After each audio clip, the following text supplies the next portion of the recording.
Saudi আরব ও পাকিস্তানের মধ্যে ঐতিহাসিক এক প্রতিরক্ষা চুক্তি স্বাক্ষরিত হয়। এই চুক্তি অনুযায়ী কোনো দেশ অন্য দেশের দ্বারা হামলার শিকার হলে তা দুই দেশের ওপরই হামলা হিসেবে বিবেচিত হবে।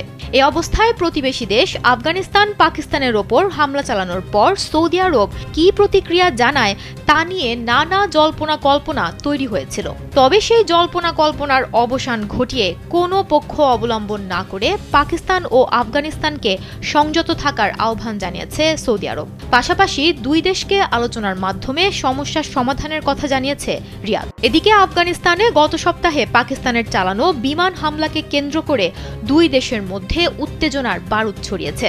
যদিও ইসলামাবাদ বিমান হামলার কথা অস্বীকার করেছে। এই ঘটনাকে কেন্দ্র করে শনিবার তুমুল সংঘর্ষে জড়িয়ে পড়েছে দুই দেশ। আফগানিস্তানের সীমান্তরক্ষী বাহিনী পাকিস্তানকে লক্ষ্য করে ব্যাপক গুলিবর্ষণ করে। জবাবে পাকিস্তান সেনারা সীমান্ত এলাকায় ব্যাপক ভারী অস্ত্র সজ্জিত করে আফগানিস্তানে হামলা চালায়। গুলির পাশাপাশি কামানের গোলা ছুড়েছে পাক সেনারা। তবে ঘটনায় হতাহতের কোনো খবর পাওয়া যায়নি। দুই মুসলিম প্রতিবেশী দেশের মধ্যে ছড়িয়ে পড়া এই সংঘাত বন্ধের আহ্বান জানিয়েছে কাতার ও ইরান। পাকিস্তান ও আফগানিস্তানের মধ্যে এমন এক সময়ে এই সংঘাত শুরু হয়েছে যখন আফগানিস্তানের পররাষ্ট্রমন্ত্রী আমির খান মুত্তাকি ভারত সফরে রয়েছেন। ফলে এই সংঘাত আঞ্চলিক নিরাপত্তার ক্ষেত্রে আরও হুমকি তৈরি করতে পারে বলে ধারণা করছেন বিশেষজ্ঞরা।